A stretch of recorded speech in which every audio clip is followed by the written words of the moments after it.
We all love Stevie Ray Vaughan. I play his music and talk about him often on this channel. Paul Davids recently made a video on a detail in Pride and Joy, claiming that so many people played wrong. Is that true? And does he offer a valid solution? Let's find out.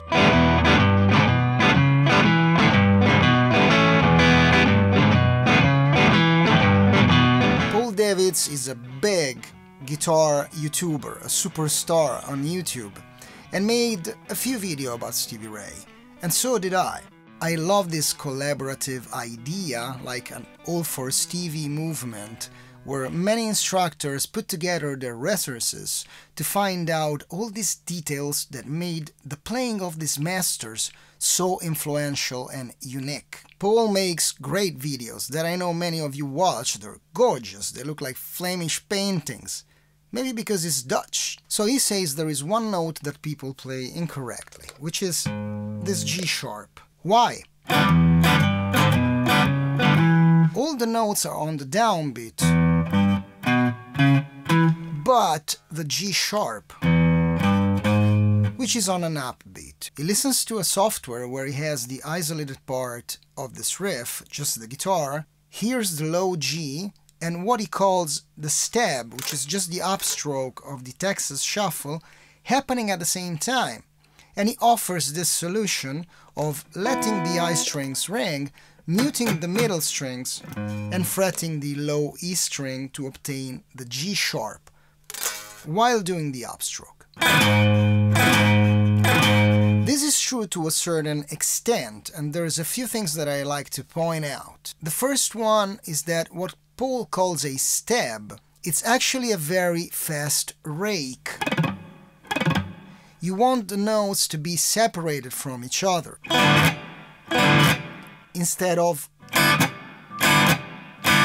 Obviously, with a fast song like this, you don't hear it too clearly, but that's what's happening. You want those strings to be a little bit separated from each other. The Texas Shuffle is a comping style that is very peculiar to Stevie Ray Vaughan's playing, which, by the way, I talk about in my video about Pride and Joy, which I will link over here and in the description. It's a pattern of right and left hand combined, where the right hand does the circular movement and the left hand opens and closes.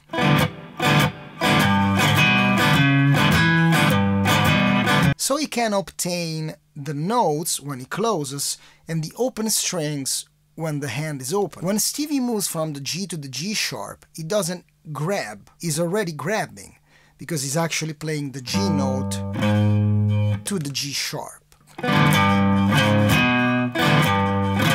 Obviously, you want to keep the Texas thing going.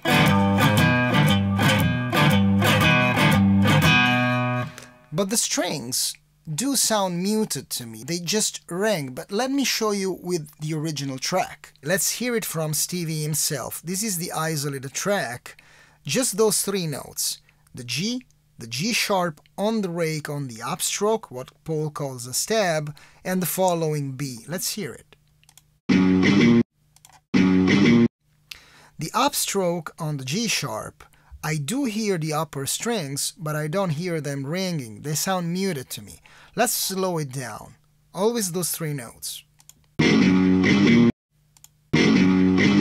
Yeah, it sounds muted to me. I hear the upstroke, the muted strings, and the G sharp on the bass, which sounds clear.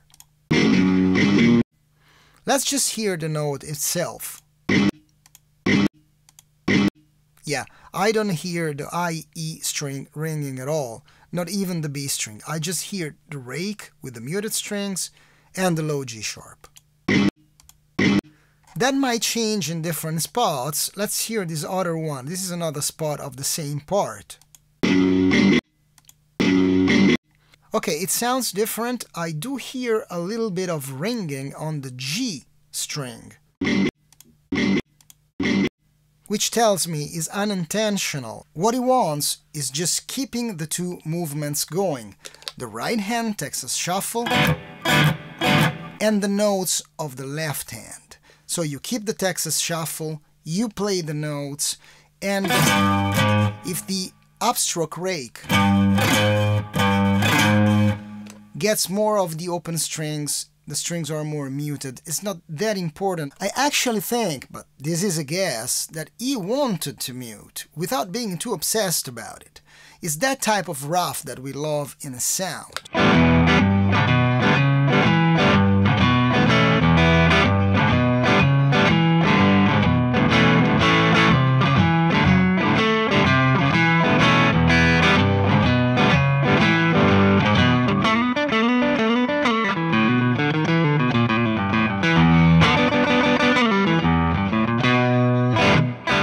One more detail that I would like to address, which is not the focus, the subject of Paul's video, which is the reverse picking when he plays the full E major chord.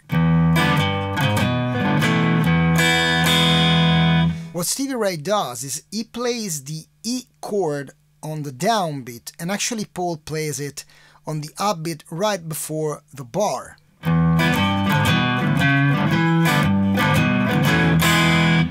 That is not right. The chord happens on the 1, just 1/8 note afterwards. I got back to the computer to show you this thing also. Yeah, the E is definitely on the downbeat. And other than that, he's not playing it keeping the flow of the right hand. He's actually inverting the picking.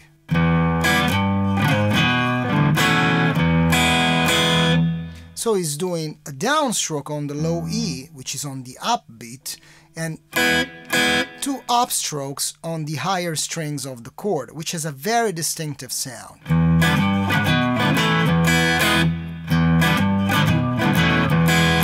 But I actually want to thank Paul for making his video, because it's another contribution to this collaboration on unveiling Stevie Ray Vaughan's playing, and I myself actually wasn't too clear on my tutorial on what to do on that G-sharp note. I will link my video over here and in the description. Subscribe. Ciao!